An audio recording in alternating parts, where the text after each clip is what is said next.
Quaderno 17 de Cristianisme y Justicia. Curas obreros entre la Iglesia y el Reino. Evaluación, perspectivas. A cargo de Ramir Pàmpols, Luis Anoro, Josep Farràs, Albert Nolan y Kolbenbach. Mis vivencias más sentidas, a cargo de Ramir Pàmpols. Mis vivencias más sentidas desde que estoy en el trabajo manual voy a concretarlas en dos. A primera vista pueden parecer negativas, pero miradas en profundidad creo que desbordan esta apreciación. La primera es la limitación que he percibido en mis compañeros de trabajo al lado de cualidades éticas grandes. La segunda es la división personal que experimento al tratar de conciliar dos sensibilidades o dos culturas, la de origen y la de adopción. 1. Las limitaciones de clase. Recuerdo que en España, cuando optamos por formar parte de la clase obrera, casi todos nosotros la considerábamos una clase social prácticamente perfecta, desinteresada, solidaria, combativa, sacrificada, pobre y abierta a los valores evangélicos. Con la experiencia acumulada con el paso de los años, yo al menos he experimentado las enormes limitaciones de mis compañeros de trabajo y, naturalmente, las mías propias.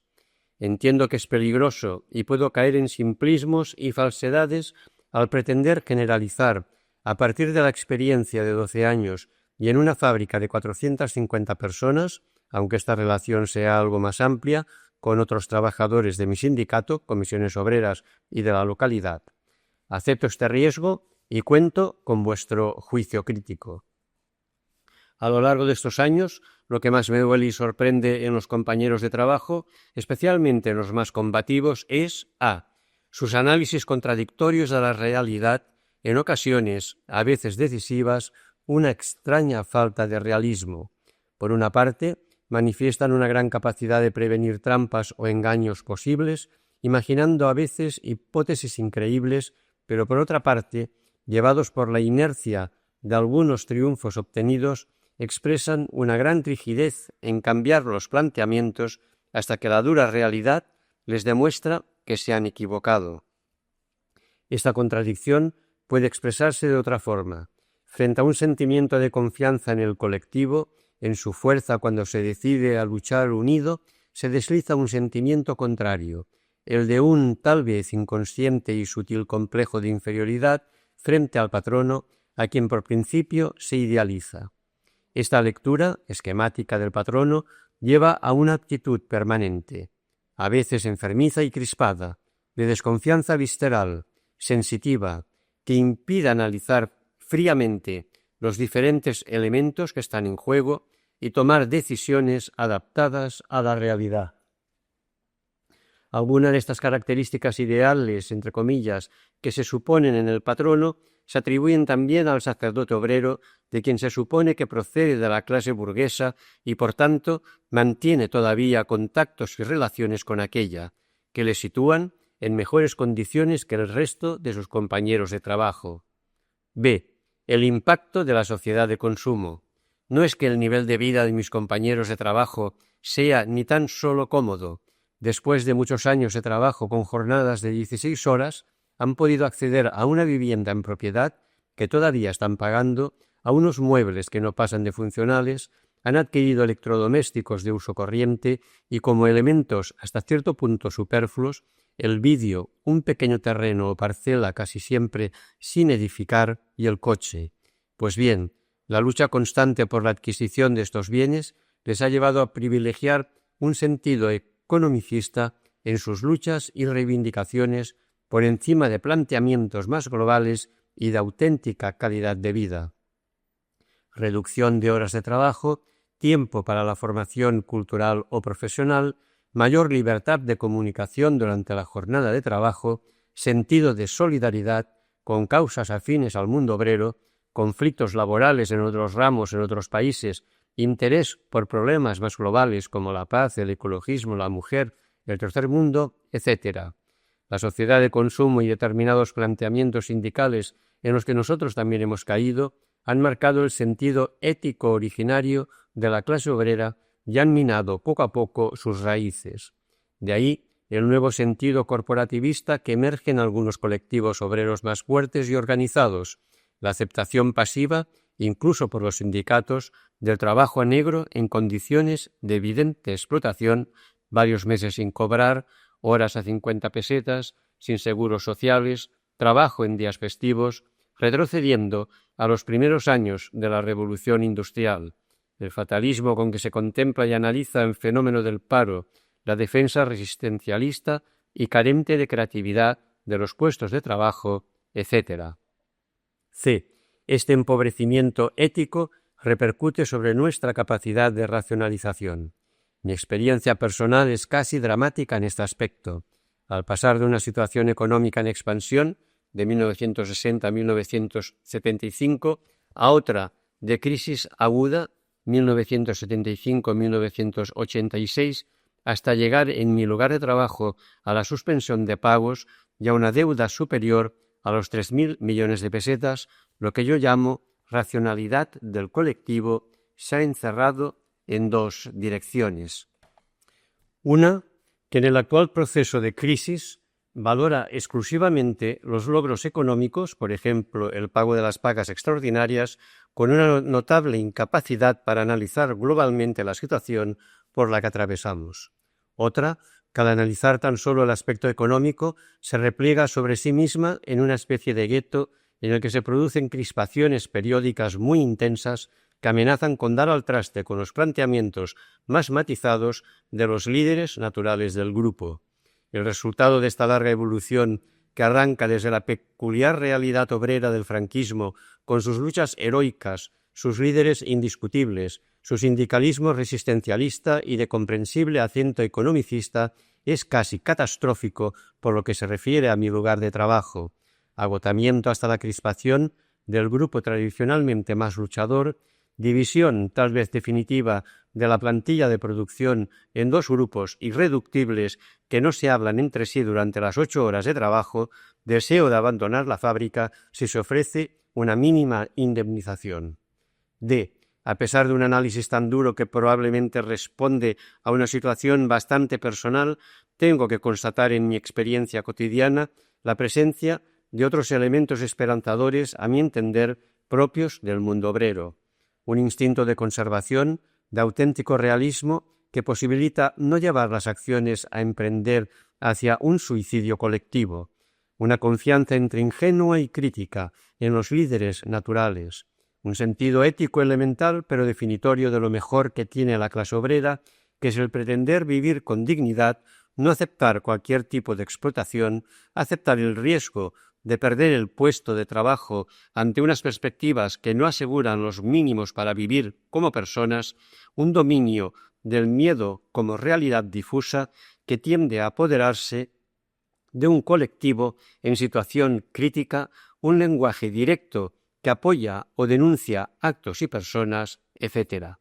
Hasta aquí he descrito la vivencia contradictoria de una experiencia personal que puede simbolizar las numerosas situaciones de crisis, reducciones de plantilla, prejubilaciones que han marcado dolorosamente a muchos de nosotros y nos han hecho vivir valores y contravalores de la clase a la que nos hemos adherido de por vida. Queda por delante el reto de la nueva sociedad, llena de incertidumbre para la clase obrera. Quiero hacer también referencia a otras realidades que, gracias a Dios, han puesto en mi vida un punto de equilibrio. El sindicato, con sus largas reuniones llenas de auténtica sabiduría obrera y popular, y especialmente el barrio, que posibilita una densa relación afectiva con niños y adultos y nos hace sentirnos vecinos y amigos de quienes nos rodean, y las fiestas populares que hacen sentirnos un colectivo verdaderamente humano. Es el conjunto de estas luces y sombras que da sentido a mi y nuestra voluntad de encarnación y a mi, nuestro, querer durar hasta el final. 2. La división personal. Probablemente lo que he dicho hasta ahora dé la sensación de haberse dicho desde fuera, como un espectador imparcial. Por desgracia, hay algo de esto. En este segundo punto, creo que me refiero a la misma realidad, pero desde el impacto personal, desde una determinada pasión que he tenido que apurar. La división interior a la que me refiero se produce cuando trato de conciliar dos culturas, dos mundos, el de mi origen familiar y su prolongación en la compañía, y el de adopción, la incorporación al mundo obrero, a su estilo de vida y de pensamiento y, sobre todo, de acción. No me resulta fácil describir esta situación personal, a pesar de que la sufro con bastante intensidad. En estos momentos, sintiéndome jesuita y obrero, casi puedo afirmar que me siento rechazado por los dos mundos, y este sentimiento lo vivo de forma conflictiva. A medida que me he ido comprometiendo con la clase obrera, mi vida en la compañía se ha ido haciendo como más marginal. Yo he aparecido ante mis compañeros jesuitas, y sin duda ellos también para mí, como algo lejano y a la vez sospechoso. La experiencia cotidiana nos ha ido marcando de manera muy diferente y nuestra sensibilidad, lenguaje, enfoque de las realidades, opciones y preferencias se han ido diferenciando. En el momento que nos hemos comunicado todo este mundo interior y exterior, ha aparecido de repente y en bloque, y seguramente nos hemos juzgado como muy diferentes, quién sabe si incluso como contrarios. Ahora tengo la convicción de que soy para mis compañeros jesuitas un hombre de izquierdas, radical, tal vez peligroso, apasionado, con quien es preciso adoptar cautelas o reservas, por lo menos mentales. Cuando analizo qué imagen tienen de mí mis compañeros de trabajo, ocurre lo mismo, pero desde el ángulo contrario. No soy de fiar, no acabo de ser nunca uno de ellos, mi moderación en los planteamientos y especialmente en las acciones a emprender, mi lenguaje, mi sentido ético, no solo me convierten en un bicho raro, sino en una persona demasiado moderada, que a veces les enerva hasta perder la paciencia, y en situaciones críticas como la presente en mi fábrica, esta imagen queda mucho más patente. Si quiero ser más fino y preciso en mi análisis, por lo menos soy ambiguo, y todos quisieran verme mucho más definido. Esto no solo responde a intuiciones de personas que se relacionan conmigo, creo sinceramente que de alguna forma responde a mi propia división interior. Tanto en la familia como en la compañía se nos ha educado en una forma de vida que se contrapone en muchos aspectos a los valores de la clase obrera. Cuando pedí trabajo por primera vez a mis 30 años, dominaba en mí una fuerte tendencia a ideologizar, a dar prioridad a la reflexión sobre la acción, a encontrar formas racionales de resolver los conflictos. Pero eran y siguen siendo valores fundamentales el diálogo, la búsqueda de soluciones a través de medios pacíficos, la confianza en las relaciones, la buena fe como supuesto previo, el lenguaje correcto, aunque en ocasiones pretendidamente ambiguo, etc. A medida que me he ido integrando en la clase obrera, han aparecido otros valores difíciles de conciliar con los primeros: predominio de la acción sobre la reflexión, aprecio por la concreción y captación de los detalles aún mínimos, referentes a las condiciones de trabajo, resolución de los conflictos por la vía más expeditiva, a través de presiones y cierto tipo de violencia, actitud sistemáticamente desconfiada frente a los poderes tradicionalmente opresores y un aprecio del lenguaje directo que califica cada cosa por su nombre. La incorporación de estos nuevos valores me ha provocado una permanente tensión. Frente a la síntesis, resistencia y sumisión, mi natural profundo, mis raíces, me han llevado a un predominio de la sumisión bajo múltiples formas, siendo una de las más sutiles la manipulación ideológica de la realidad. Al no sentirme capaz de enfrentarme directamente a situaciones externas conflictivas, he intentado resolverlas por el flanco de la interpretación ideológica, de la reflexión y justificación teórica, de la búsqueda de sentido, de lo que Marx diría la interpretación de la realidad, no su transformación. En este lento proceso de ir siendo otro yo mismo, he pasado por dos etapas sucesivas. En los comienzos me identifiqué teórica y afectivamente con los valores y proyectos más radicales de la clase obrera. La dictadura y la necesaria clandestinidad ayudaban a ello. Esta coincidencia verbal, teórica, me provocó una cierta ilusión de identificación, de encarnación real en el seno de la clase trabajadora. En el fondo, era una aceptación racional, sincera si se quiere, de la memoria histórica del mundo obrero y de sus proyectos utópicos, pero no fue capaz de transformar mi personalidad profunda hasta alcanzar mi voluntad de acción. Esta división entre mi pensar y mi acción la he ido reconociendo con el paso del tiempo a medida que los conflictos y las luchas se iban sucediendo y ponían en evidencia mi realidad interior. Tengo que reconocer, además, que la humildad para ir reconociendo todo esto provenía de mi nueva cultura. La segunda etapa fue unirme a aquellos compañeros que representaban la línea más combativa y que yo me sentía capaz de asumir por mí mismo. También aquí se daba una gran división interior. Yo aparentaba aceptar sus planteamientos, sus formas concretas de lucha, pero en mi interior no comulgaba con ellos. Me parecían excesivos, temerarios, rígidos, en definitiva, peligrosos y nocivos para el conjunto de la clase. Se reproducía de otra forma la inseguridad fundamental, la falta de identidad profunda conmigo mismo, el sentimiento de haber sido enviado a una tierra extraña, la clase trabajadora que ni yo mismo acababa de aceptar, ni ella acababa de fiarse ni admitir. En estos momentos estoy emprendiendo un nuevo camino que no sé a dónde me conducirá. Me he ido despegando poco a poco dolorosamente de mis antiguos compañeros, buscando desprenderme de mis dos muletas, la ideológica, en lo que tiene de coartada, y la de identificación afectiva con un grupo. Este camino me está llevando a una gran soledad. Algunos compañeros, desengañados, tal vez despechados, han dejado de hablarme. Otros, tal vez con la secreta esperanza de recuperarme para su grupo, se me han acercado después de 3 años de reconocerme como enemigo declarado, y esto me ha humillado.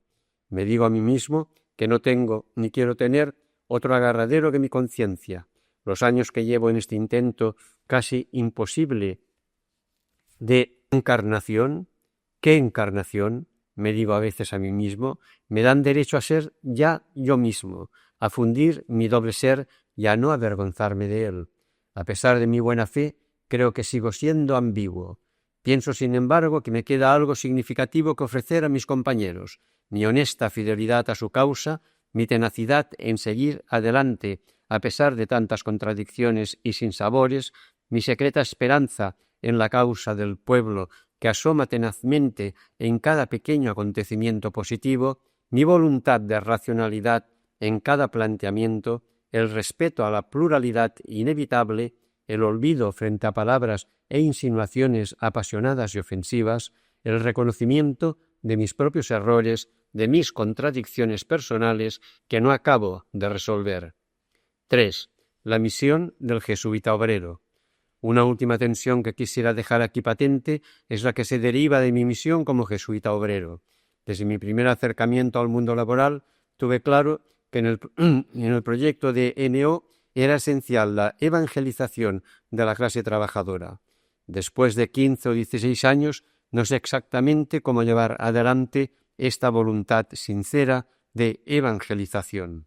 En España, la clase obrera está, a mi entender, definitivamente marcada por la Iglesia del franquismo y la nueva sociedad puesta en marcha por la etapa de democratización del país. El lenguaje explícito de la fe y del Evangelio se limita a ámbitos muy concretos, aparte de los fenómenos de religiosidad popular. Las clases tradicionalmente creyentes y grupos muy determinados del mundo obrero, ACO, JOC, OAC, JOVAC. Fuera de estos ambientes, la explicitación de la fe se hace prácticamente ininteligible, por rechazo visceral y por falta de vehículo cultural.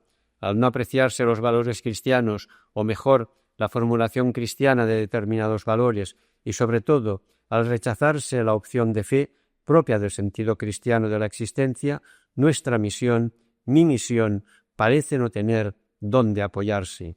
Sin lenguaje creyente y sin celebración de los sacramentos, queda tan solo el testimonio mudo, la larga mediación que, a excepción de momentos coyunturales, se explicita únicamente a través de vivencias y valores éticos comunes a la fe en Jesús y a la fe en el hombre.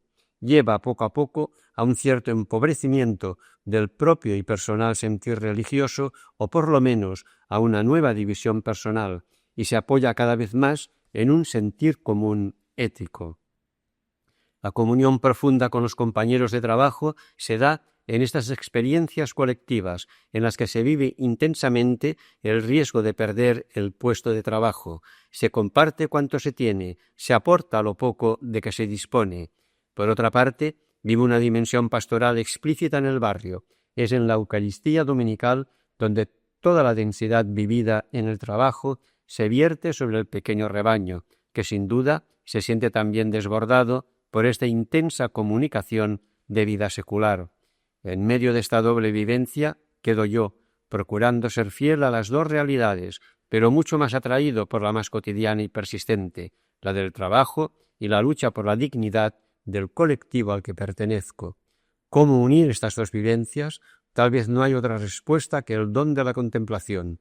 Y cómo, sobre todo, encontrar un nuevo acento, un nuevo contenido, no solo un nuevo lenguaje que aportar y ofrecer a los compañeros que nunca se declararán explícitamente creyentes, que seguirán rechazando, muchos de ellos, la existencia de Dios, el sentido del celibato, la fe en la resurrección.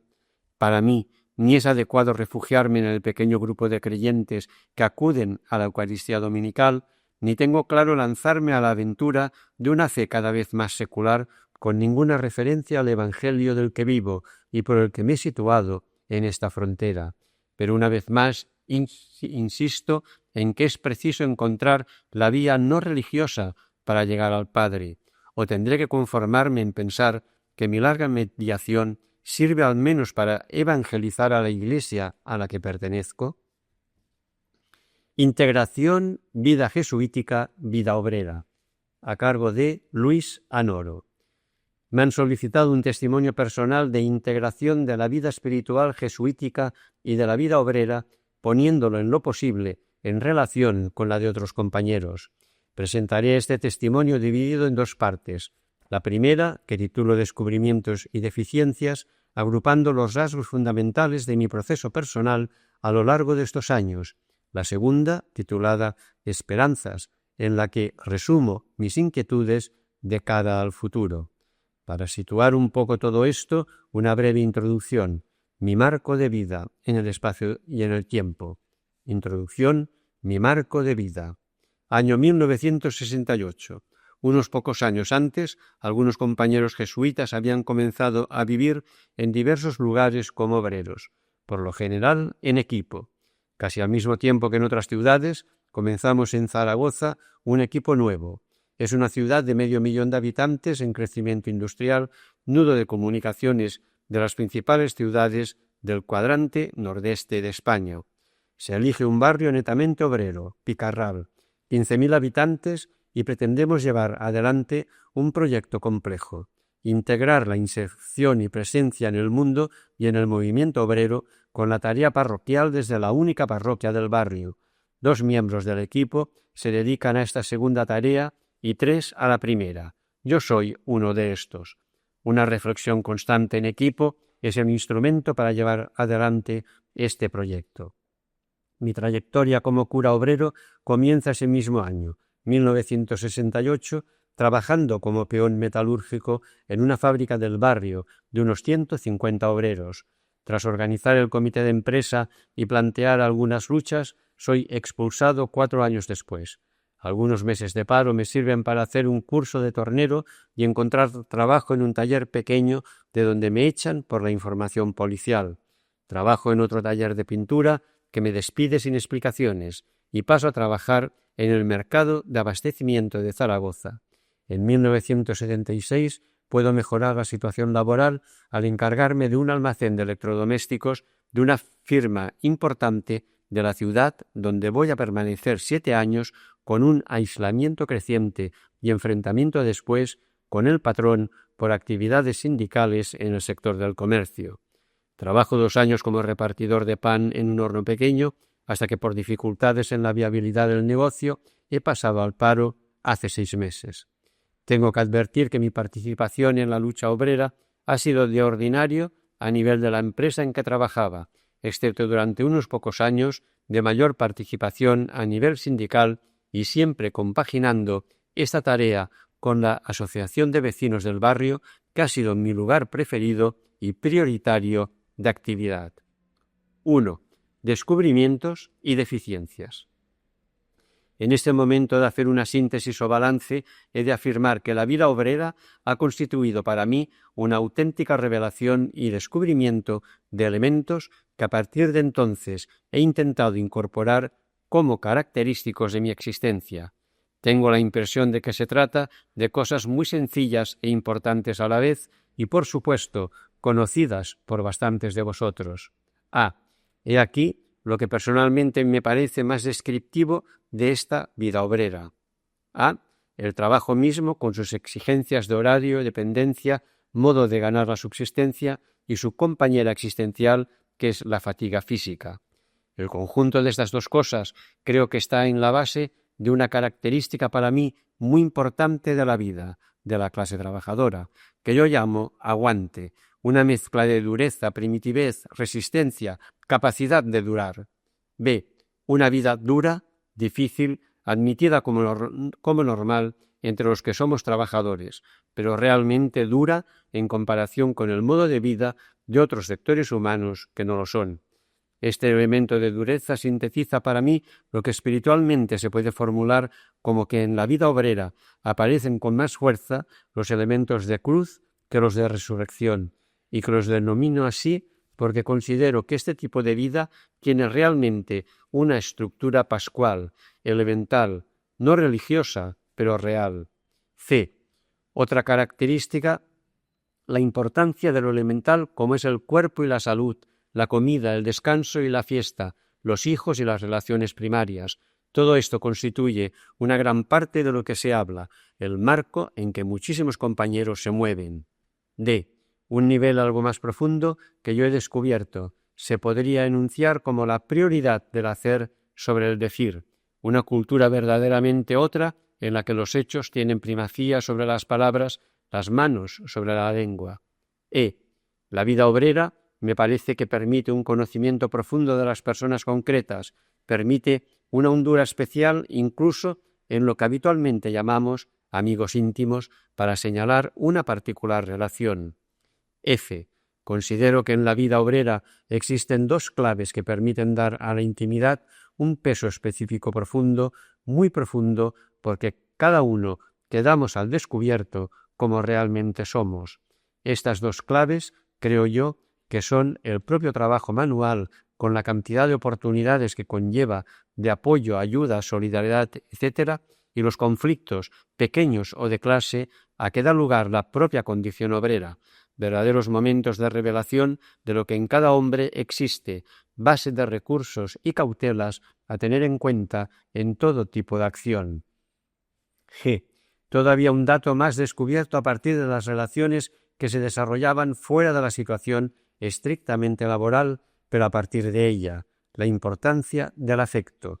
Todo este mundo, su aprendizaje y desarrollo, constituyó para mí una de las novedades y la constatación de una de las deficiencias de mi, digamos, formación anterior en la compañía. Pero a estos elementos hay que añadir también el conocimiento y contacto directo con militantes obreros. Estos hombres y mujeres con un sentido de la vida y en ocasiones del Evangelio, de lo que hay que hacer o no, y por qué, verdaderamente excepcional. Con ellos he aprendido, aunque no sé si he logrado incorporarlo suficientemente a mi vida, dos cosas muy serias. Primera, a estar allí, en el anonimato, dando el callo, perseverando a las duras y a las maduras. Y dos, luchando por una causa, recogiendo una herencia que viene de atrás y buscando metas provisorias que serán superadas en el futuro. Con ellos aprendí qué es la lucha y a distinguir la lucha, palabra grande que no se debe desvirtuar, de la actividad. Fue más fácil conllevar diversas formas de represión e intentar asimilar el tremendo trauma interno de la cólera, odio, que descubres se va desarrollando en tu interior.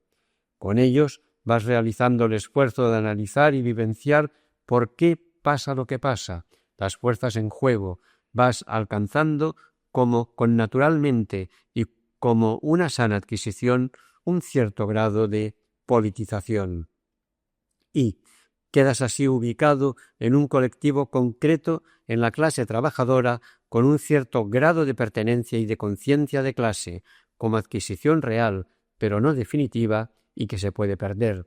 Todavía con relaciones y ligaduras en el otro lado, que tiene de malo no el ser otro, sino el otro, es decir, una bipolarización que recorre y divide a la humanidad, explotadores, explotados, opresores, oprimidos, es una dolorosa realidad que sin dogmatismos ni autojustificaciones está ahí. Por otra parte, y hacia el interior del propio mundo obrero, lo que hay de realidad es cierto, pero también de reproche y aun de invitaciones a la claudicación en expresiones como las que voy a citar a continuación y que todos hemos escuchado muchas veces. Pero si no te hacen caso, por mucho que te empeñas, nunca serás como ellos. Todos esos planteamientos de clase te separan más que te acercan a los obreros. Tú, cuando te canses, te vuelves a los jesuitas y ya está. La dosis de impotencia y de sufrimiento interior que todo esto lleva consigo, la considero como parte de la cuota que tenemos que pagar por la lejanía y traiciones pasadas al mundo del trabajo. B. Todo este conjunto de elementos produjo en mí una auténtica experiencia de conversión. El cambio que produjo en mí la vida obrera en el barrio, lo expreso con la palabra conversión mejor que con ninguna otra. A partir de ese cambio, creo entender el significado real y teológico encerrado en ese fundamental vocablo cristiano. Más honda y más radical que la decisión de entrar en la compañía, más fuerte también y con mucha más encarnadura que la experiencia vivida en el mes de ejercicios del noviciado o en otros momentos importantes a lo largo de la formación. Dos palabras expresan para mí un poco más a fondo el aspecto formal de la conversión. Se producen algunas rupturas a partir de las cuales me considero un tanto irrecuperable respecto a aspectos importantes de mi vida anterior. Las rupturas exigen ciertos abandonos, no ya de cosas, sino de criterios, de costumbres, de relaciones, que no son de ninguna manera malas, pero que me pueden dificultar el proceso de inculturación, proceso de cambio interior, duro quizá, pero acompañado también de adquisiciones profundas y por eso proceso nada traumático. Así, por ejemplo, se produce en mí la revelación de mis padres como seres con mucha menos cultura que yo, pero mucho más ricos humanamente para reaccionar como la gente de abajo ante la corrupción o la solidaridad. El reconocimiento de mí mismo y mi bagaje concreto de posibilidades y limitaciones, no considerar a nadie superior, porque de Dios para abajo todos somos regulares. Por irrecuperables descubro algunas cosas a las que ya no voy a volver, que ya no son valores ni metas para mí. Descubro también unas poquitas cosas en y con las que permanecer que me van a ayudar a seguir porque me considero anclado en ellas. C. Estas pocas cosas constituyen el contenido de un replanteamiento radical en el que concreta, a partir de los descubrimientos indicados al principio, lo que he llamado conversión. A. Yo llegué a Misión Obrera, al mundo obrero, a partir de una motivación religiosa, casi me atrevo a llamarla creyente, y con un intento de realización en colectivo, no aislada o individualmente. En adelante, digo que mi modo de ser cristiano es siendo obrero-sacerdote, sacerdote-obrero. Me resulta difícil preferir una sola expresión al conjunto de ambas, jesuita. Sinceramente, el adjetivo es menos importante que el sustantivo. Nunca me he sentido más cura, revestido de casulla, que revestido de mono. Creo que el sacerdocio obrero es un carisma, un ministerio, quizá no un ministerio pastoral, según el uso ordinario de esta expresión, pero es un ministerio cristiano, replanteamiento, pues, de mi existencia como cristiano y como sacerdote. B. Alguien que sigue vigente, Jesús, como persona, con resonancias internas e íntimas, producto de los ejercicios espirituales y los años en la compañía, debo proclamarlo públicamente. Su seguimiento, a partir de esta relación personal, tiene un combustible, la espiritualidad entendida como oración formal, o en el trabajo o en la acción, contradista, pues, al culto pastoral, sacramentos u otras expresiones de la vida espiritual, y un motor, su causa, el reino de Dios, el Dios del reino, su aliento o espíritu, que evidentemente no está solo en la Iglesia, que es claramente perceptible en tantos sitios y situaciones. El discernimiento ignaciano, los binarios, las maneras de humildad y la cristología y espiritualidad de la liberación son mis principales herramientas para poner en marcha este seguimiento de Jesús de Nazaret y Jesús Cristo, conectando mis convencimientos profundos con mi vida en medio obrero. C. Siento que esto es expresión genuina de la vocación jesuítica. Creo que las diversas MO han representado un esfuerzo de vivencia colectiva de nuestra vocación, pero precisamente en este nivel es donde experimento dolorosamente deficiencias y dificultades, aún no superadas, para poder articular satisfactoriamente vida religiosa jesuítica y vida obrera. Deficiencias nuestras, en primer lugar, tanto a nivel personal como de equipo, como del colectivo, y que son principalmente manifestaciones de nuestra propia limitación. Deficiencias, sin embargo, y por tanto, algo que habría que intentar corregir. Dificultades también desde la compañía, que ha sentido problemas en captar nuestro proyecto, y quizá, como cierto bloqueo institucional, ante un modo de presencia y acción como la nuestra, preferentemente no institucional. Problemas unas veces en torno a la temática política, otras en torno a elementos importantes de nuestra misión, han revelado un diálogo escaso o difícil, y como resultado, una vivencia con tensiones a este nivel de la jesuitez de nuestra vocación. D. He de confesar con todo que en estos momentos me encuentro cada vez más convencido de ir por un camino correcto y posible, con una fuerte exigencia de fidelidad a los orígenes, y al mismo tiempo que cada vez es más difícil, pero que hay que seguir en búsqueda de la lucidez necesaria para seguir. Me pregunto por el significado de nuestra presencia, o si nuestra presencia en el mundo obrero es significativa. A través de esta significación encontrará su propia eficacia, todo lo cual revela una dinámica sacramental que, unida a la dinámica pascual, citada al principio, indica dos características al mismo tiempo humanas y cristianas de nuestro modo de proceder. Estos serían los rasgos de mi experiencia espiritual en MO, pero casi de repente, durante estos últimos años, una nueva característica se ha introducido en mi vida, afectando, creo, a todos los elementos descritos hasta aquí. Se podría llamar el impacto del tercer mundo. La ocasión ha sido sin duda histórica, la presencia en Latinoamérica y África de compañeros de MO. La clave de este impacto me parece que ha sido una nueva manera de entender y vivir la solidaridad, rasgo tan fundamental del movimiento obrero y de las clases populares.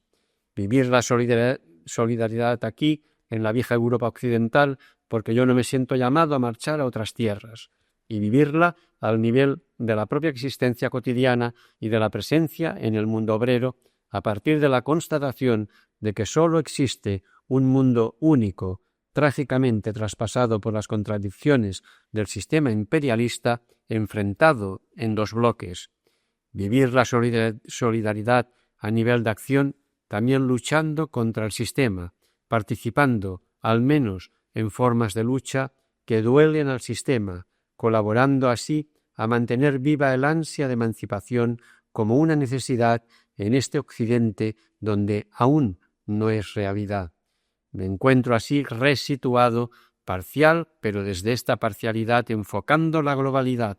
En esta perspectiva enfoco los 4 grandes retos que pienso tiene hoy la humanidad: la paz, el hambre, el paro, los jóvenes. F. Dejo constancia también de que en todo este proceso he recibido unos dones que han funcionado para compartir y afrontar los momentos decisivos, gratificantes o duros, la relación personal con Jesús, la instancia del equipo de casa y de los compañeros de MO cercanamente sentidos, unos cuantos amigos íntimos de lucha y vida juntamente con experiencia espiritual NMO. 2. Esperanzas. Voy a acabar indicando brevemente 3 esperanzas o dimensiones que dibujan lo que es para mí una actitud clave, aunque trabajosa, de esperanza. A. Seguir la diré, para usar la expresión que los compañeros franceses introdujeron en la terminología de la MO. Y doy a esta continuidad el siguiente contenido: estar presentes en la vida y luchas de las clases populares a nivel local que tienen carácter de luchas de emancipación y que aún existen a pesar del efecto de adormidera de la sociedad de consumo, pero además intentando conectar estas luchas locales con otras de nivel más amplio y que también existen en todas partes, alrededor de la contradicción fundamental dominadores-dominados. Las luchas contra los bloques, por la paz, el diálogo norte-sur, etc., pueden articularse con el legado histórico del movimiento obrero. Para no seguir sucumbiendo a la tentación de la instalación, no basta continuar, ni siquiera basta conseguir cierto tipo de mejoras que pueden ser reabsorbidas en el marco del progreso, tal como se entiende en el occidente europeo. Hay que luchar contra el sistema, o mejor, para cambiar el sistema y liberar del secuestro a que estamos sometidos los grupos humanos, los pueblos, los estados. B. Como religioso, pretende una compañía de Jesús que se comprenda a sí misma como colectivo organizado humano antes que eclesial, que se coloque nítidamente en ese esfuerzo de emancipación y que aporte lo que ella misma es como ámbito de libertad y de capacidad organizativa para hacer confluir esos esfuerzos. Dentro, pues, de este ámbito, considero a la misión obrera como un grupo más, sin sobrevalorarlo, pero con la posibilidad y la exigencia de ser mediación. Por eso considero que es necesario que la misión obrera continúe y para ello que siga habiendo curas obreros, lo cual requiere, por un lado, nuestra cercanía con otros grupos afines de jesuitas y en particular en el ámbito de la formación, pero por otro, requiere también que desde la propia compañía saliente al MO, o dicho de otra manera, que la compañía nos haga compañía. Y C, a nivel de Iglesia, he de confesar que más bien me siento arrastrado por la sensibilidad con que otros compañeros la consideran tarea importante y con capacidad de contribuir a proyectos concretos o al proyecto global de liberación. Ella es solo, pero no es poco, sacramento del reino de Dios. Ella es el cristianismo mejor que ella, la correa de transmisión de un gran tesoro para los pobres de la humanidad, Jesús. Brevemente, quizá imperfectamente, me atrevería a afirmar estos 4 amores, entendiendo el amor como que me siento cogido por amo al Jesús que es, al mundo obrero que es, para colaborar en su liberación, a la compañía que es, para hacerla cambiar, a la Iglesia que aún no es, para que llegue a ser. Al principio, a cargo de Josep Farràs. Sobrecoge constatar cómo el origen de cada uno está marcado por una experiencia personal de encuentro con Cristo que entró muy profundamente en nuestras vidas, irrumpiendo en ellas y colmando todo de sentido. Desde entonces esto permanece en nosotros como el recuerdo del descubrimiento de una persona cuyo amor desbordó todos los límites de nuestras expectativas y esperanzas. Uno se sintió seducido, embriagado y muy pequeño ante tanta grandeza, y de allí siguió el deseo de corresponder y, como en una opción matrimonial, de entregarse, de seguirlo, de caminar con él. Tocó también esperar aceptando todo lo que fuera necesario. Tal vez esta explicación de la propia vocación pueda extrañar un tanto por su carácter casi mítico, pero lo cierto es que no la sabríamos explicar de otro modo, pues resulta casi inefable. De esta experiencia fue de donde surgió todo. La posterior entrada al seminario o noviciado se produjo espontáneamente como una simple concreción o ampliación comunitaria y eclesial de aquella conversión radical y personal primera. Así pues, Esta opción respondió más a una lógica vital que racional, y por ello no se la puede considerar como la mejor ni como la de los elegidos o supermanes. Uno la vive simplemente como el propio camino y nada más.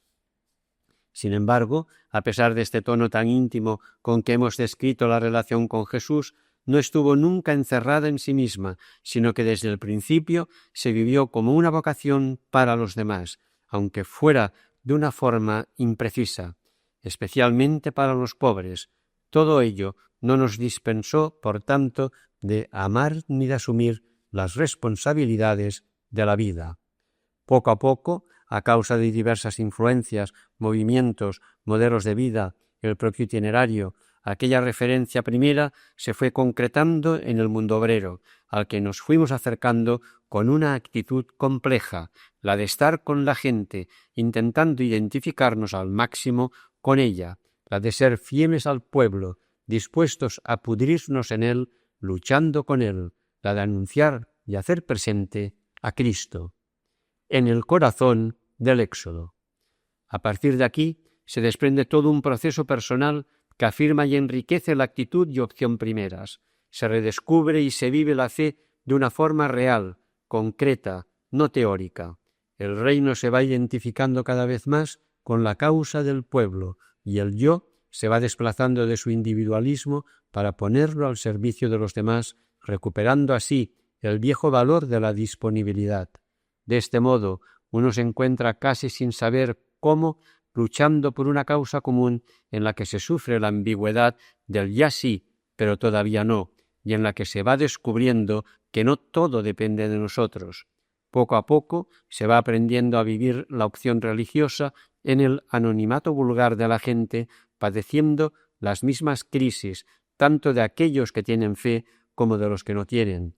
Y así, aquel primer sentido individualista, que en algunos llegó incluso a ser eremítico, se va transformando en comunitario de tal modo que todo adquiere una nueva significación. La relación con Jesús ya no es puramente intimista, sino que se reza con los demás y por los demás. El sacerdocio adquiere toda su significación en la vida de la comunidad. El Espíritu se vive como una presencia que actúa en todos los hombres, y la salvación se desea para toda la humanidad y no sólo para una élite.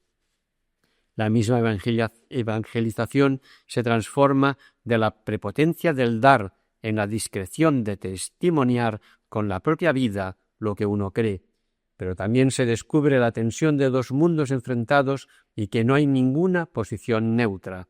Aquella primigenia identificación con el pueblo se complica y lleva a situaciones de ruptura y de violencia, creando conflictos y contradicciones internas, especialmente con esa Iglesia que uno siente como propia, pero extraña a la vez, porque no vive la misma fe que vive uno, y a veces la sientes como si ella te hubiera desclasado de ese mundo de los pobres al que a toda costa uno se pretende reintegrar.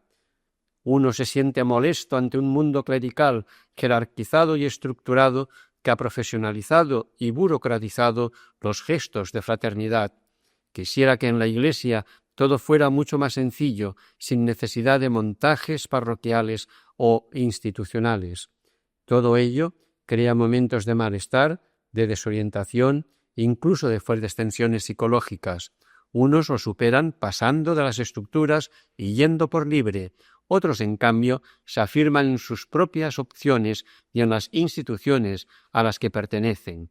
Y algunos optan por salir y dejar colgado el futuro. Uno no se atreve a juzgar el proceso personal que lleva a los demás por caminos que se van distanciando de los propios. Así, hemos ido entendiendo que ser padre o célibe son dos elementos dialécticos para el reino y que ambos son igualmente válidos. Sin embargo, requieren una decisión que tampoco se puede ir cambiando a cada momento. Las deserciones duelen y llegan a crear una cierta sensación de vacío o de vértigo. Si todos los caminos llevan a Dios, ¿por qué empeñarse en ser fiel a uno si los demás lo dejan? ¿Será cierto que el celibato es un signo profético y que no estás haciendo el primo? El éxodo en el corazón. Sin embargo, existe un nervio que da coherencia e identidad. La referencia a aquel haber sido llamado por el propio nombre en los albores de la vocación y que a lo largo de todos esos años se ha ido profundizando y puesto en común. Esa llamada personal es la que expresa lo que se es y lo que se quiere ser. A lo largo de los avatares de la propia vida y de los diferentes rostros que ha ido adquiriendo, uno va descubriendo que de todo ello emerge una sola cosa: fidelidad, a través de la cual Dios ha podido hacer su trabajo de artesanía, una fidelidad que uno no puede atribuir a los propios méritos y en la que, si ha existido y existe algo de voluntarismo, es sólo el de haberse propuesto seguir incondicionalmente a aquel que vivió unas condiciones de vida parecidas a las que uno vive, aquel para el cual uno se reserva espacios de paz y ante el cual desaparecen todas las mentiras, todas las filias y fobias. De este modo, uno va descubriendo que tener fe no se trata de algo que se adquiere para siempre, sino de una realidad que crece y pone a prueba cada día. Los no se ven claros, mientras que los sí resultan terriblemente dudosos hasta el punto de no saber qué es lo que se debe hacer. El riesgo de vivir es creciente y da pánico este tiempo de oscuridad abocado a un futuro no menos incierto. Pero también vas encontrando gusto a este vivir el presente, a la fidelidad al minuto, intensamente si es posible. Uno se va haciendo más vivencial que analítico y no le importan los resultados. Así se va perdiendo el hábito del análisis personal y se va viendo que el tiempo pasa muy rápido y que no lo aprovecha suficientemente. Temes que todo esto no lleve a la rutina, al estancamiento, a la pérdida del sentido creador y de la aventura del Evangelio. En el fondo se vive la tensión y la duda entre una presencia Foucauldiana o explícitamente misionera. De momento lo resuelves con el simple quedarte aquí, con los otros, encontrando sentido en la honestidad, la gratuidad, la amistad, pero hay que profundizarlo más. Etapas del crecimiento en el servicio a los pobres, a cargo de Albert Nolan. He elegido hablar del servicio a los pobres.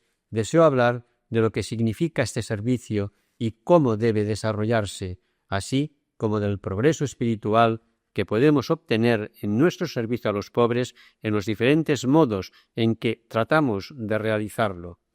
Existe un progreso real que comporta etapas como la oración. Algunos de nosotros, por ejemplo, conocen indudablemente muy bien los grados de humildad descritos por San Bernardo o las etapas del amor y de la caridad tratadas en nuestros libros de espiritualidad. Pues bien, yo sugiero que en nuestro compromiso al servicio de los pobres existe una experiencia espiritual en la que se pasa también por diferentes etapas. Crisis, noche oscura, iluminación. Este es el tema sobre el que se quisiera hablar. Primero, la primera etapa, pues, en este servicio a los pobres, se caracteriza, en mi opinión, por la compasión. Todos hemos probado una emoción personal viendo o escuchando describir los sufrimientos de los pobres. Esto es solamente el punto de partida de la compasión. Cuanto más nos exponemos al sufrimiento de los pobres, tanto más profunda y durable se hace nuestra compasión. Ciertas organizaciones elaboran hoy programas de exposición y envían a personas a un país del tercer mundo para darles la oportunidad de descubrir algo de las privaciones y de una miseria impresionante. Nada puede sustituir el contacto directo con el sufrimiento y el hambre, el ver a la gente expuesta al frío y a la lluvia tras el derribo de sus casas por bulldozers, sentir el punzón intolerable de una bidonville, ver a qué se asemejan los niños que sufren desnutrición. La información es también exposición. Nosotros lo sabemos y queremos comunicarlo a otros. Más de la mitad del mundo es pobre y cerca de 800 millones de seres humanos no tienen el alimento suficiente y de una u otra forma mueren de hambre. Para muchos, la única experiencia de la vida desde el nacimiento hasta la muerte es la experiencia del hambre.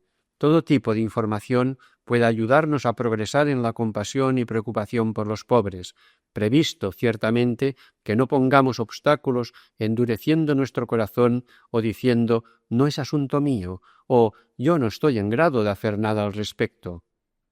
Como cristianos, disponemos de un medio para que nuestra compasión aumente, para alimentar este sentimiento, porque podemos ver en ella una virtud.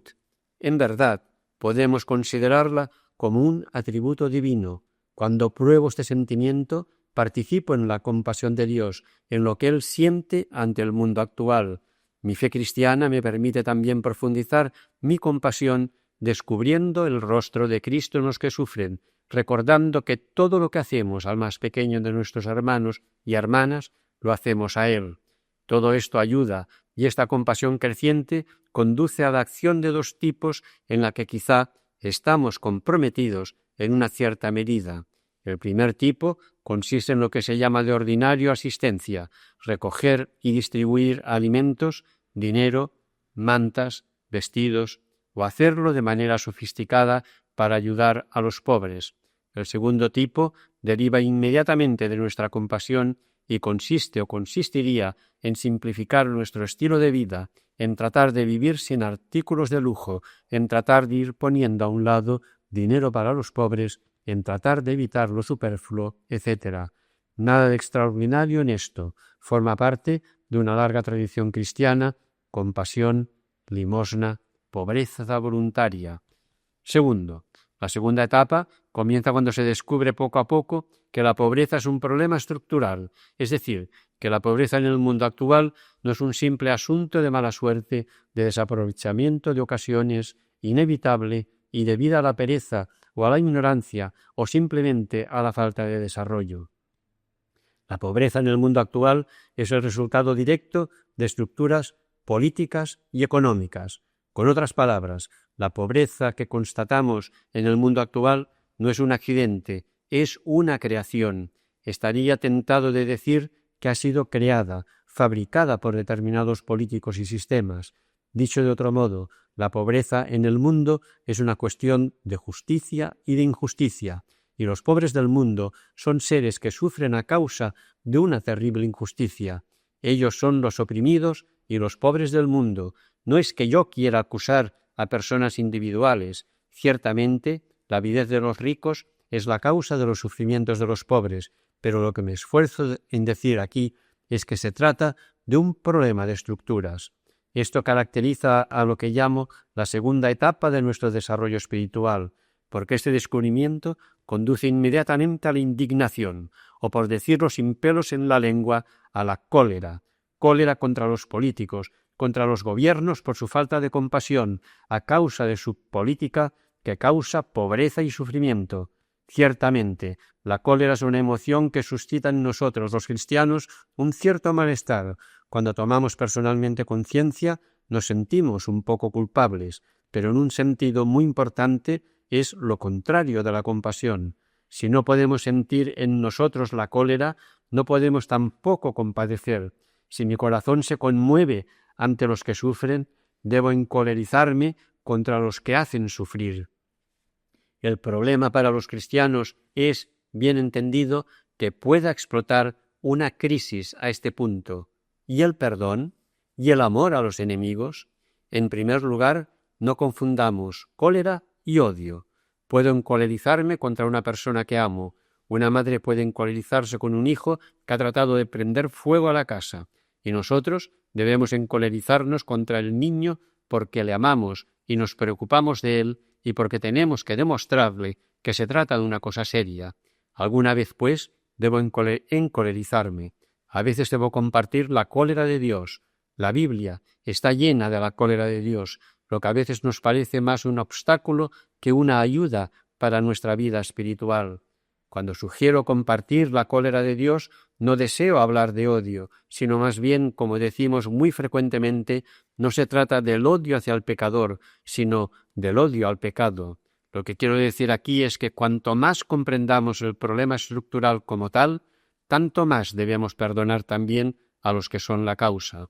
Es importantísimo para nosotros, en Sudáfrica, por ejemplo, reconocer que la crueldad, La profunda crueldad de lo que sucede es algo que no puede reprocharse al primer ministro Botha como si él fuera personalmente un individuo particularmente cruel. Nosotros criticamos el sistema. Si desapareciera el primer ministro, otro le sustituiría y el sistema continuaría.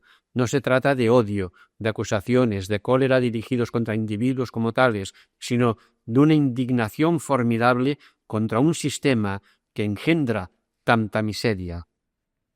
Yo diría que cuanto más probamos esta cólera, tanto más estamos cerca de Dios, y si no podemos sentirla, no solamente acerca de Sudáfrica, sino de todo sistema o de toda política que causa sufrimiento, no compartimos en este punto los sentimientos de Dios y nuestra compasión no es sino un chaparrón.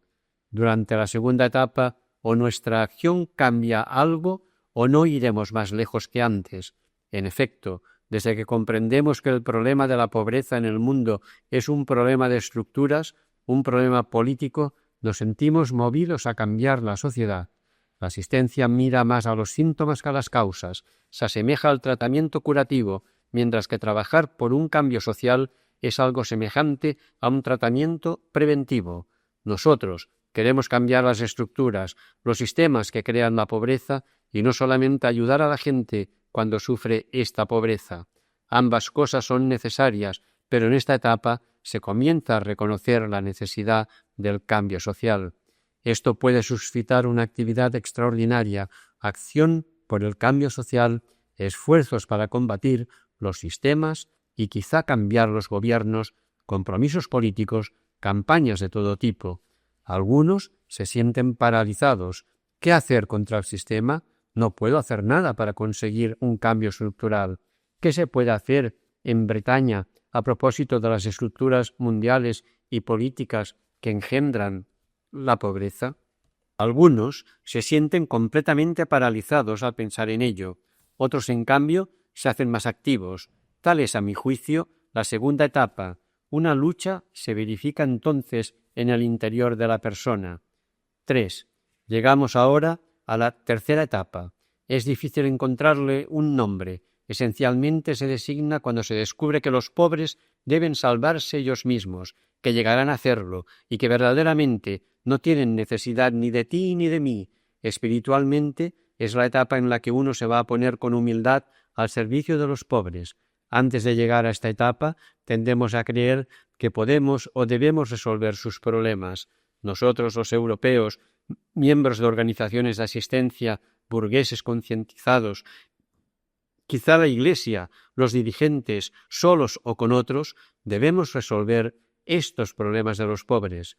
Vemos en los pobres personas en necesidad, como decimos con frecuencia. Hay que ir hacia ellos y socorrerlos, porque ellos no pueden salir de su estado. Puede ser que tengamos la idea de conducirles a cooperar con nosotros los que vamos a enseñarles algo. Tenemos la tendencia de tratar a los pobres, como seres incapaces. Pues bien, yo diría que en esta tercera etapa se verifica un shock cuando, quizá por grados, nos damos cuenta que los pobres saben mejor que nosotros qué hacer y cómo hacerlo. Son perfectamente capaces de resolver los problemas de estructuras o los problemas políticos. De hecho, ellos son más capaces que tú y yo. Poco a poco descubrimos que el cambio social no puede venir sino de los pobres, de los trabajadores, del tercer mundo. Esencialmente debo seguir su escuela, la escuela de la sabiduría de los pobres. Ellos saben mejor que yo lo que hay que hacer. Ellos, solo ellos, pueden efectivamente salvarme.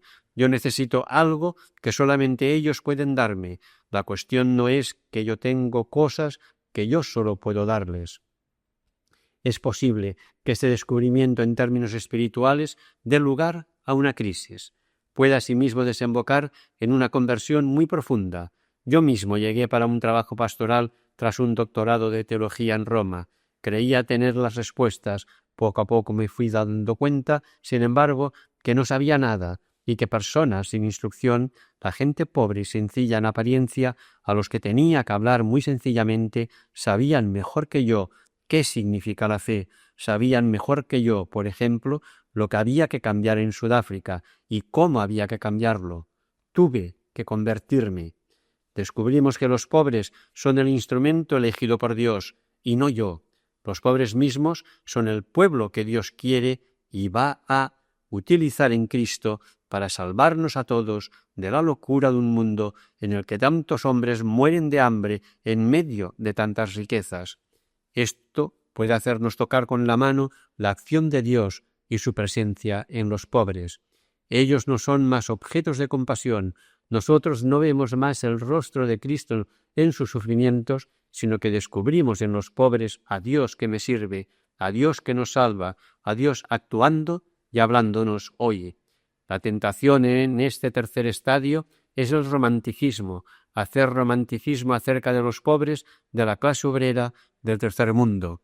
En cuanto hayamos hecho este descubrimiento, tendemos a poner a los pobres sobre el pedestal, a los pobres, al tercer mundo, a las clases obreras quizá.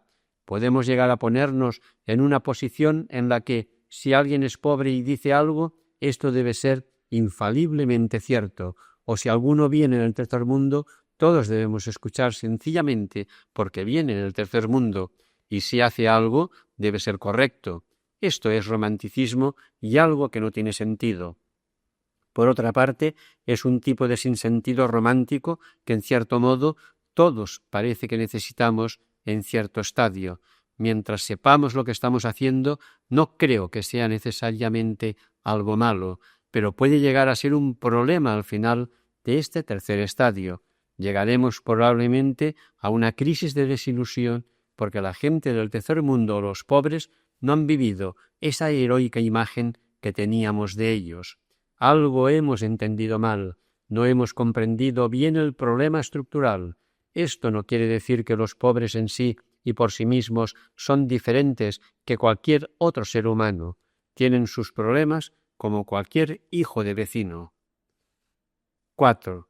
Esto me lleva al cuarto y último estadio. Ese estadio que estoy sugiriendo se centra sobre la experiencia de solidaridad real con los pobres y los oprimidos, y creo que el comienzo real de este estadio de nuestro desarrollo espiritual es la desilusión y la decepción que experimentamos cuando descubrimos que los pobres no son lo que románticamente pensábamos. No quiero decir con esto que no tengamos mucho que aprender de los pobres, lo mantengo. No estoy diciendo que los pobres no vayan a salvarse ellos mismos y a nosotros, lo mantengo. No estoy diciendo que no son los instrumentos elegidos por Dios, lo son. Todo esto continúa siendo verdad, pero son seres humanos, se equivocan, son a veces egoístas, a veces les falta dedicación y entrega, a veces despilfarran el dinero, son alguna vez irresponsables, a veces son influenciados por la clase media y tienen las aspiraciones de ésta, y alguna vez creen en la propaganda y quizá no tengan la justa línea política. Puede ser que todos no estén tan politizados. No obstante, puedo y debo aprender de ellos. No obstante, solo los pobres y los oprimidos pueden efectuar el cambio social. Es cuestión simplemente de pasar del romanticismo sobre los pobres a un realismo honrado y genuino, pues este es el único camino que debemos seguir en este cuarto estadio. Hablo del estadio de solidaridad real. La solidaridad real comienza cuando no es más una cuestión del nosotros y ellos. Hasta ahora he descrito todo en términos de nosotros y ellos, porque este es el modo como lo experimentamos generalmente, aun cuando hacemos romanticismo a propósito de los pobres, viendo en ellos héroes extraordinarios, poniéndoles sobre un pedestal, continuamos distinguiéndonos de ellos. Una fosa profunda nos separa de ellos. La verdadera solidaridad comienza cuando descubrimos que todos tenemos defectos y puntos débiles. Estos pueden diferenciarse según nuestros diferentes ambientes sociales y nuestras diversas condiciones sociales, y puede ser que tengamos diferentes roles que jugar, pero todos hemos elegido estar al mismo lado contra la opresión.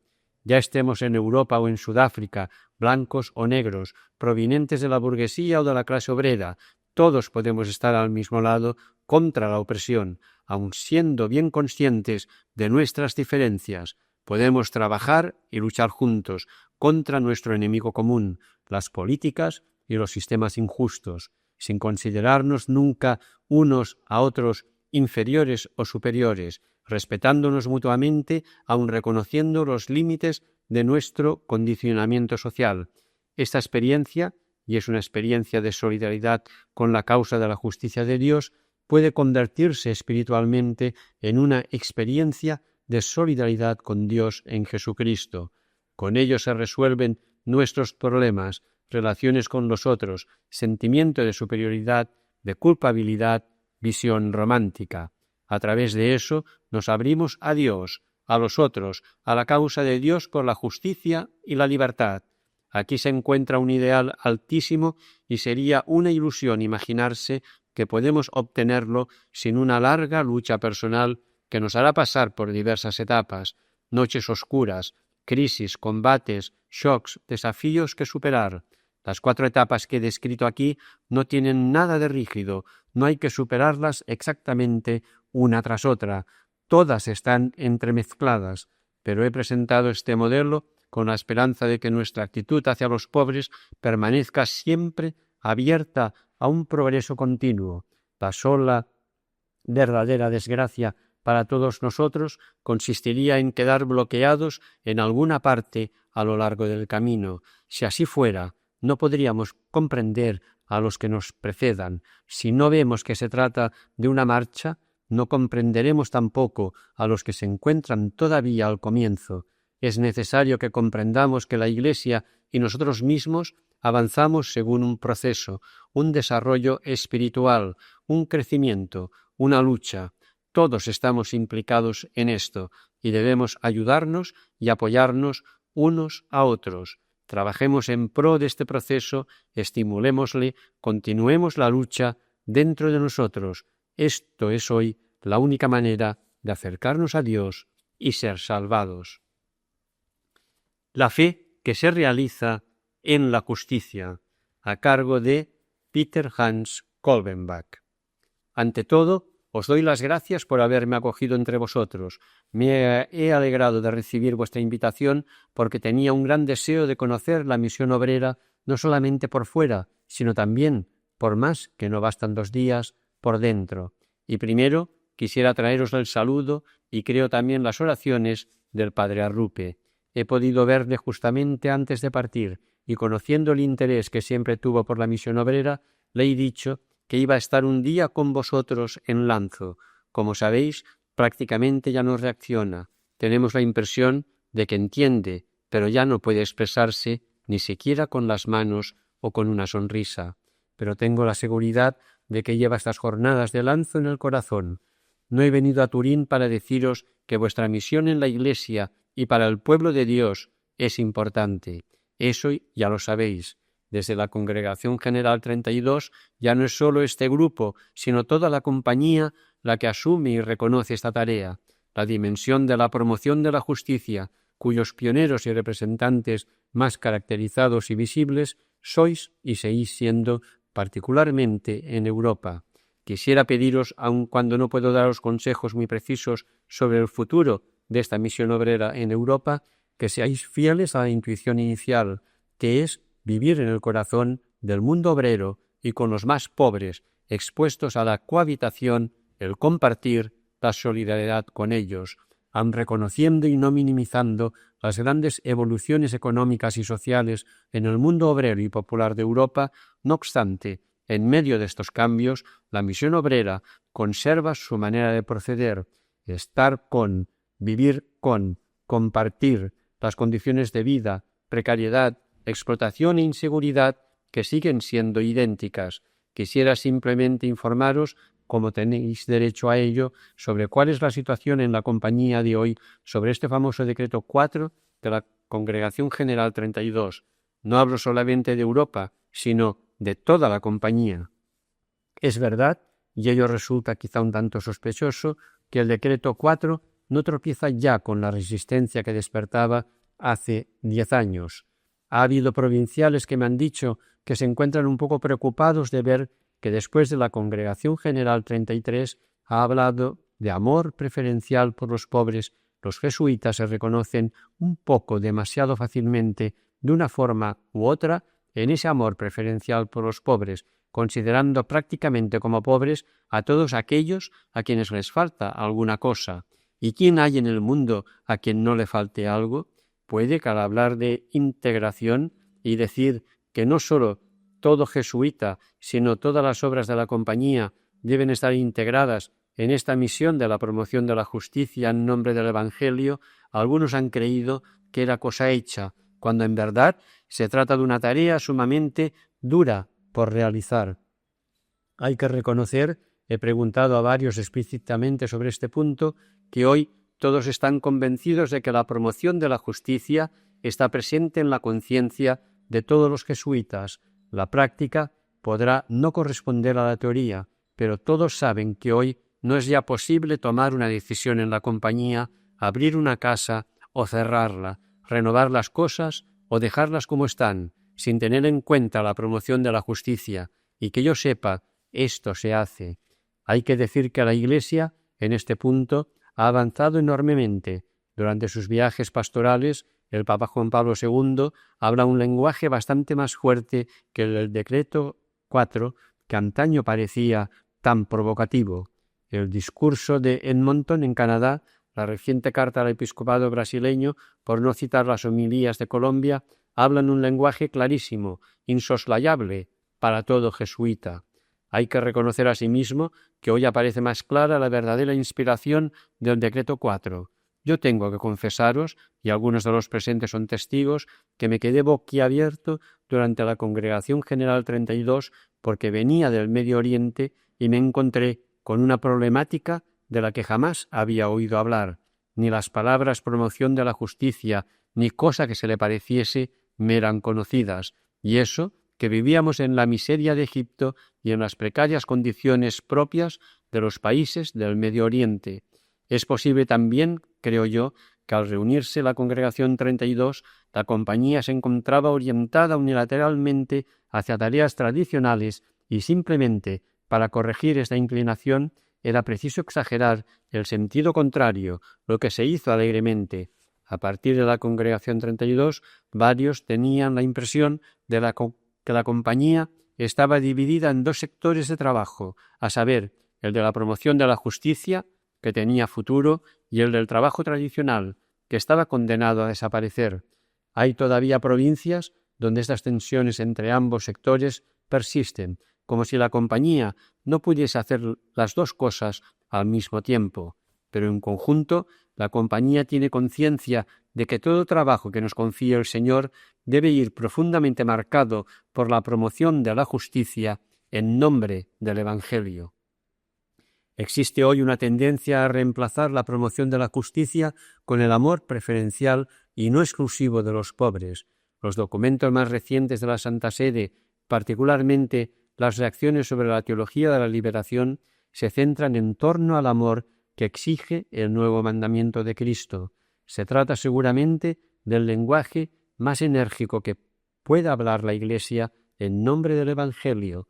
El mandamiento nuevo nos manda ante todo amar como ama Dios. Dios nos ha amado el primero, gratuitamente, no porque le interesáramos, sino cuando éramos aún pecadores. Trabajar en medio obrero y popular, en medio pobre, ser solidario con ellos, jamás es interesante, es más bien desesperante y puede hacernos perder todas nuestras relaciones influyentes e interesantes, como lo preveía el padre Arrupe en el momento de aceptar el Decreto 4. Estamos hechos de tal forma que sin la conversión del corazón por el ágape de Dios, aun la opción preferencial de los pobres puede ser en el fondo una empresa egoísta, la manipulación de la miseria ajena para provecho y gloria propios. Si saludáis a los que os saludan, ¿qué méritos tenéis? En su bien conocido himno, Pablo declara vana la filantropía más generosa si no se inspira sin cesar en el agape.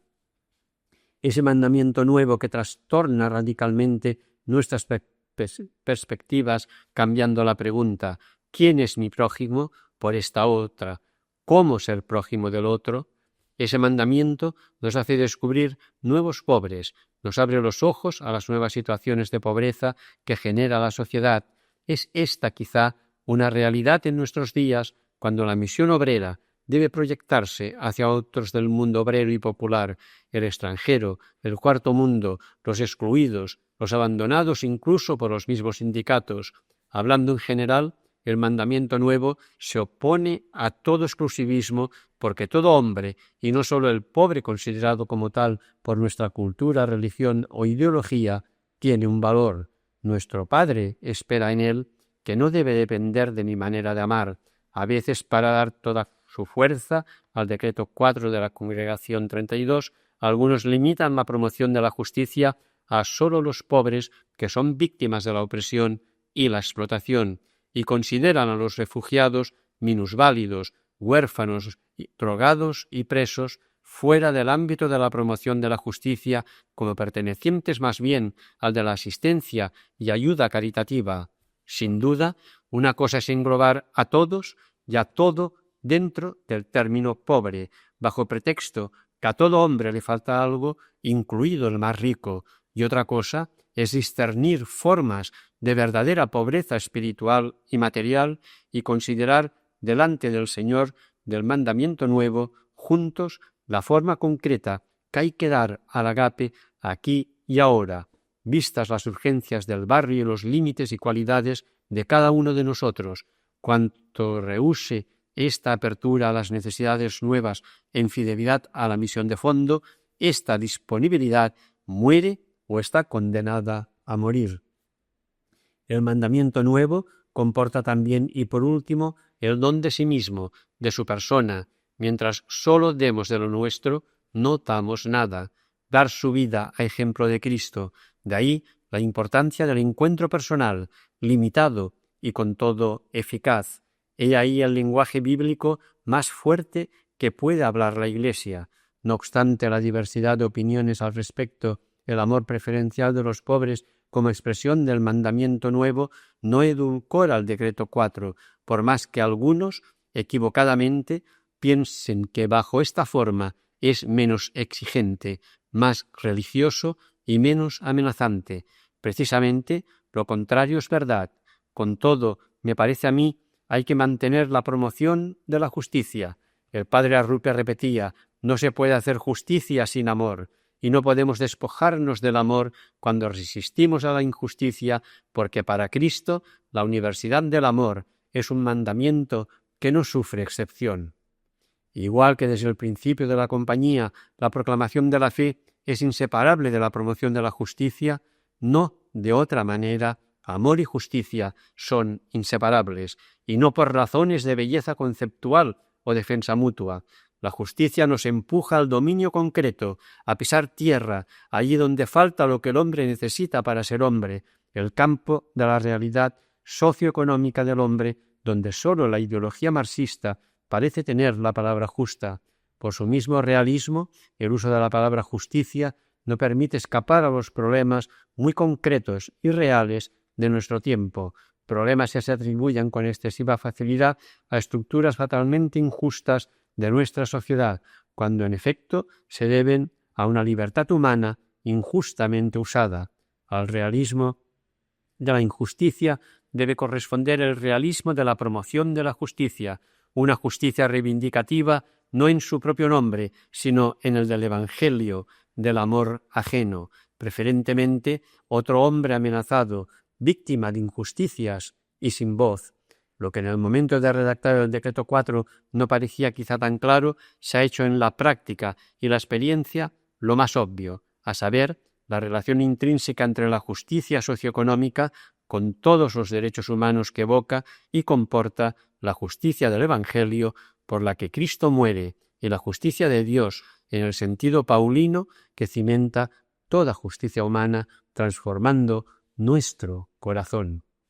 Hasta aquí el cuaderno 17 de Cristianisme y Justicia.